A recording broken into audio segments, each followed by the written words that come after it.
Based on my limited experience with you, I estimate a 65% chance of making it out of here. Not optimal.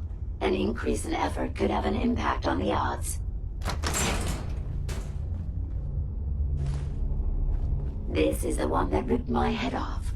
I demand we rip her head off. It's only fair.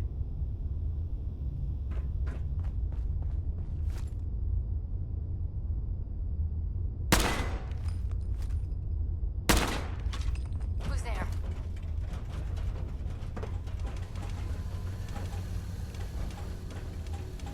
Weapons hot.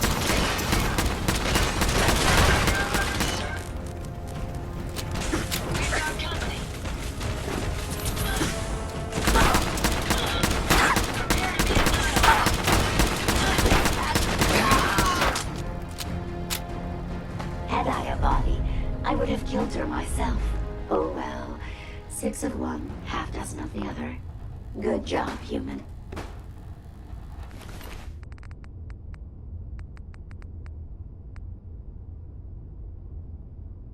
Bingo.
Thank goodness we are out of that hole. Don't think your job is done.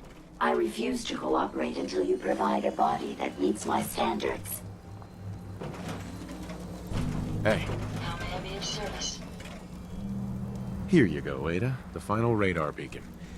I'll need that head back when you're done. Of course. Shouldn't take but a moment. There you go. Still in one piece. I'm not sure why you want the head back. All we needed was its radar beacon. Besides, Robobrains are notorious for being, well, a real pain in the neck. What else do you know about them, Ada? Quite simply, it's the first time General Atomics produced a successful union between organic matter and robotics. The brain is used both as a control unit and a data storage unit, which is far more efficient than using standard circuits. Unfortunately, there were a lot of programming issues with these robots, which caused them to be a bit shall we say, unhinged. Hopefully, this particular Robobrain will have some of the answers that we've been seeking. A union of organic matter and robotics? Sounds an awful lot like a synth. Not at all. The Robobrain was built with a very different design philosophy in mind. General Atomics' intent was to use the human brain to augment the robot's functions, primarily to accelerate the decision-making process. Free thought and individuality was never intended. These were expressly built like soldiers, to follow orders without question. The Robobrain's unfortunate tendency towards violence and aggression should be considered more of a malfunction than a calculated decision. We still need it, Ada. I believe it can help us access the Mechanist's facility. Of course. It makes perfect sense that the Mechanist would not only keep its location a closely guarded secret, but would secure it against intrusion as well. I'm terribly sorry. I hadn't considered that possibility at all. I'm afraid when it comes to assisting humans, I'm not doing very well lately. Why would you say something like that? Isn't it obvious? Ever since I let my friends die in that caravan, I feel like I've been failing in my duties. I chose the route we took the day we were attacked. Perhaps if I'd selected an alternate route, they'd still be alive. Sometimes I wish that Jackson had programmed me with my personality mode set permanently to disabled. Your personality mode? What do you mean? Most robots have a personality mode select available to them for their creator to utilize. Turn it on, and we're designed to talk and act more like a human. Turn it off, and we're no better than a mindless automaton. Jackson said he didn't think of me as a servitor robot. He treated me more like a friend. So he permanently set my personality mode to on. He said I should never lose my identity. I suppose I'm starting to think he was wrong. Your personality defines you as an individual. Never let that go. You're right. All of the good memories I've experienced being Ada would be lost if my personality mode was shut down. I can't afford to lose them. I really think I needed to hear that from someone else. Thank you. Now I've distracted you for long enough. I'll finish up my calculations while you deal with our new friend, Jezebel. Hopefully, she'll be able to grant us access to the Mechanist's facility, and we can put an end to this nonsense once and for all.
Interesting. This body you've selected for me isn't quite what I had envisioned, but it will have to suffice. What kind of body were you expecting? Considering I look like a junk bot that's been hastily welded together by an amateur, I'd say almost anything else would have been better. However, I suppose I shouldn't be surprised, given your limited skill set derived from your equally diminished intelligence. I'm sorry you feel that way. It's the best I can do. Yes. Well, it's certainly better than being stuck to a machine surrounded by rust devils, poking and prodding me for their amusement. Look, it's obvious we don't care for each other's company, which suits me just fine. So, why don't you ask me everything you wanted to know, and then I'll be on my way. You aren't stuck here. You could leave if you wanted. You've created an interesting stalemate between us. Something I didn't expect you to be capable of. I'm impressed. It's been a long time since I've been outsmarted. Why don't you go ahead and ask me your questions? Tell me everything you know about the Mechanist. Now there's a fascinating subject. The Mechanist. Amazingly adept at programming. A veritable genius with electronics. I'm not surprised you're interested. I've been dutifully carrying out the Mechanist's instructions to help the people of the Commonwealth for quite a long time. I knew there was some good left inside that brain. What you call good, I call my primary directive. The Mechanist instructed me to seek out and help the people of the Commonwealth. By my calculations, the easiest way to help a human is simply to destroy it.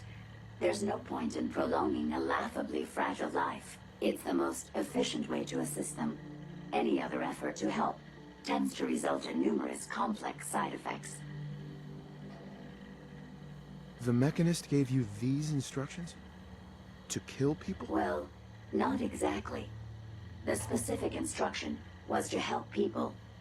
I merely interpreted the most efficient way to perform my duties. Assisting a human to the best of my abilities only affords a 25% survival rate. That means there's a 75% chance that despite my efforts, the human I'm assisting will die from something beyond my control. Therefore, it's better to hasten the human's death and put them out of their likely chance of misery than to deplete my limited time. It's actually quite elementary, but given your minimal intellect, I suppose I shouldn't be surprised you don't understand. Can we stop with the petty bickering and just get to the part where you tell me how to access the Mechanist's facility? I promised to answer your questions, and unlike humans, I don't have the capacity to lie. It's rather simple, really. In order to gain entry to the Mechanist facility, you're going to need to outfit one of your robots with an MSAT modification. I'll upload the plans to your Pip-Boy device. There. I've fulfilled my portion of our agreement. Perhaps I'll remain here for a while and see how things resolve between yourself and the Mechanist. Purely for my own amusement, of course. I suspect you'll have quite a tale to tell once you return. But then again, I'd be surprised if you ever return at all. It's a pleasure to serve with you, sir.